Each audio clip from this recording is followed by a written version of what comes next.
এখনই রিপ্লাই, এখনই মেসেজ করলো, এখনই রিপ্লাই করতে হবে, এরকম কোনো তো কথা নেই। অত ইমার্জেন্সি বন্ধু তো নেই।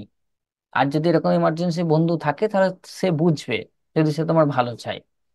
আর যদি সে না বুঝে বারবার বলে, বা তোমরা যদি এরকম কাউকে করো যে এখনো মেসেজ দেখা হলো না, এখনো দেখা হলো না, এখনো কল ধরলো না, আমি ফোন করলাম কল তুললো না, তার পড়াশোনাটাকে যদি গুরুত্ব না দেওয়া হয়, যদি তোমরা না দাও বা তোমারটা না দেয়, তাহলে জানবে ইন ফিউচার সে তোমার সঙ্গে থাকবে না, সে তোমার ভালো কোনোদিন চায় না। তো তাকে আজই বর্জন করো, এটাই সব থেকে বেস্ট হবে। ক্লিয়ার? কারণ সে তোমার লাইফটা প্রথম নষ্ট করবে, তারপর বেরিয়ে যাবে আরামসে। Okay, so that's why you have to focus on yourself. মনে রাখবে, ভালো কথা বলছি, শোনো, মনে রাখবে, যখন তুমি টপে থাকবে তখন সবাই তোমার পাশে থাকবে। আর যখন তুমি ভাববে অন্যকে টপে রেখে তুমি নিচে থাকবে, তখন মনে রেখো, ল্যাং মেরে ফেলে দেবে।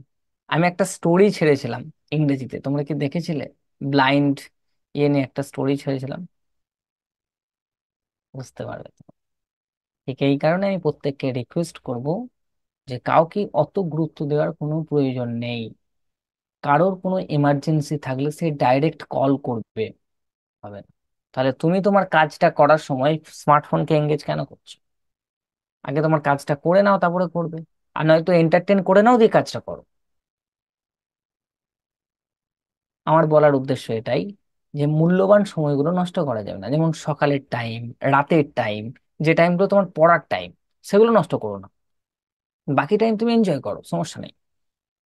কিন্তু পড়ার টাইমে তুমি ঢুকতে দাও না, এটা ইম্পর্টেন্ট। ঠিক আছে? তুমি মাঠে খেলতে যাও, ঠিক আছে, কিন্তু খেলার মাঠটাকে ঘরে নিয়ে এসো না, সমস্যা ওখানে। তুমি মাঠে খেলতে যাও, মারামারি করো, গালমন্দ করো বন্ধুদের সঙ্গে, বাড়ি চলে এসো, আবার ঠিক হয়ে যাও। আর খেলার মাঠটাকে ঘরে নিয়ে এলে সমস্যা না, এখানে এখন তাই হচ্ছে।